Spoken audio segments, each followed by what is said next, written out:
Cancer একটা evolving subject.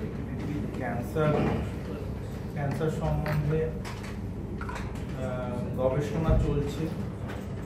তো cancer সম্বন্ধে সমস্ত কিছু আমরা এখনো কিন্তু জানা আমাদের শেষ হয়নি, আমরা খুব অল্পই জানি।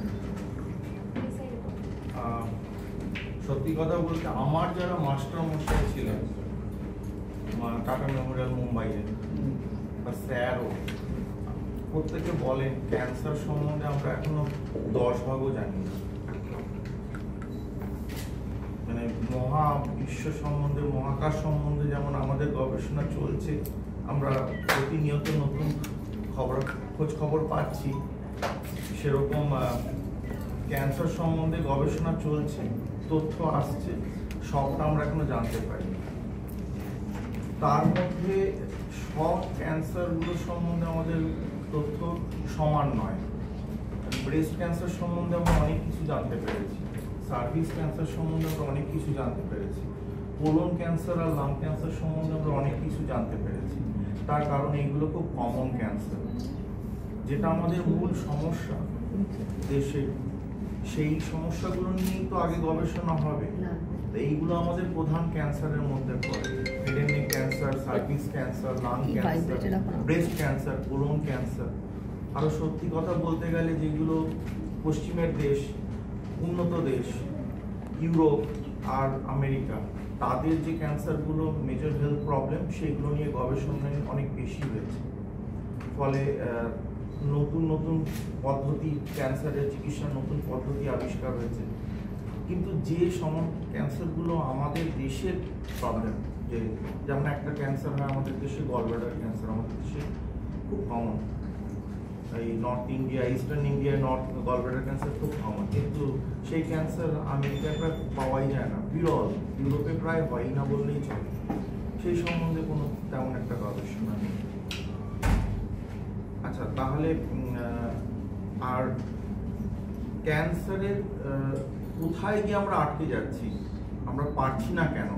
পারছি না তার কারণ হচ্ছে আমরা সবসময় বলি ক্যান্সার সেল একটা জীবন্ত সেল, মানে তার মধ্যে অমর হওয়ার ইচ্ছে রয়েছে, সে অমর হতে চায়। জীব মাত্র ঈশ্বরের সৃষ্টি, যে কোনো জীবই অমর হতে চায়।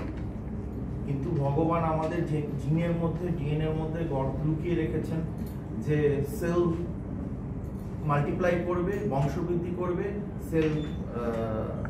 সেলের বিকাশ ঘটবে, সেল বেঁচে থাকবে, মানে সার্ভাইভ করবে। আবার ডিএনএর মধ্যে এমন কিছু সংকেত দিয়ে দিয়েছেন যে কাজ একটা নির্দিষ্ট সময়ের পরে সেই সেল যেন আবার মারা যায়। মানে অমর হওয়ার জন্য কিন্তু ঈশ্বর কোনো সেলের মধ্যে কোনো জেনেটিক গঠন এভাবে তৈরি করে দেয়নি। তিনি 2 রকমের বৈশিষ্ট্যই ডিএনএর মধ্যে দিয়েছেন।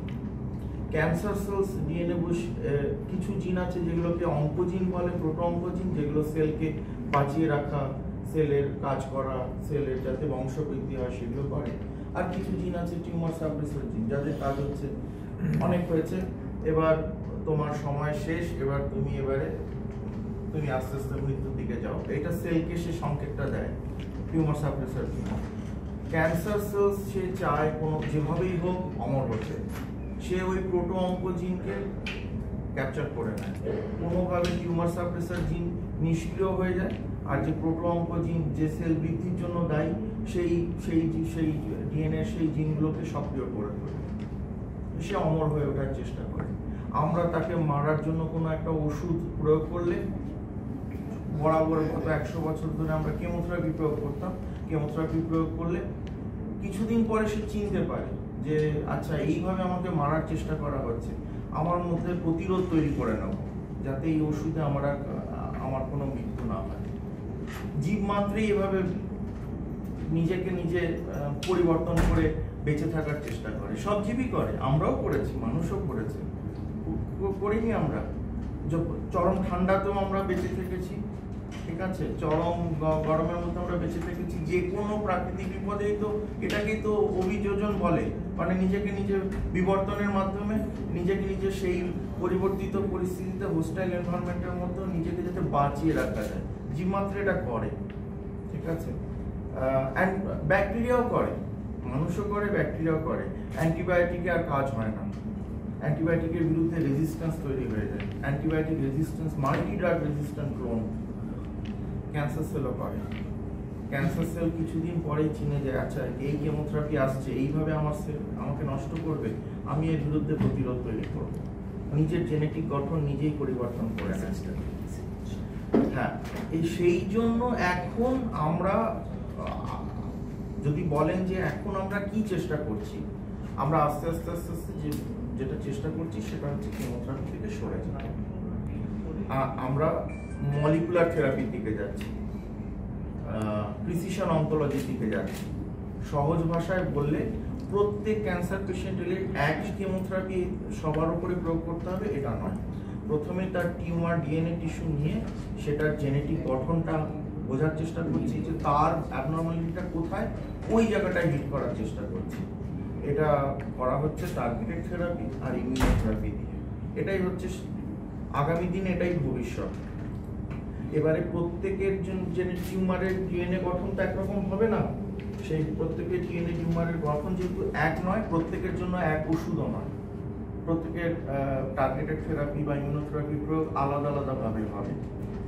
সেই কারণে আরো বেশি গুরুত্বপূর্ণ হয়ে গেছে যে, এবং এইগুলোর সাইড এফেক্ট অনেক কম, পার্শ্ব প্রতিক্রিয়া কেমোথেরাপির থেকে অনেক কম। টার্গেটেড থেরাপি, ইমিউনোথেরাপি, এগুলোতে চুল পড়ে না, এগুলোতে বমি হয় না, এগুলোতে সেরকম খিদে কমে যাওয়া, খেতে পারছি না, এই ব্যাপারগুলো নেই। এটা সবচেয়ে ভালো। কেমোথেরাপির থেকে এফেক্ট অনেক দিন বেশি থাকে, কারণ গোড়ায় আঘাত করে সেই জন্য। আর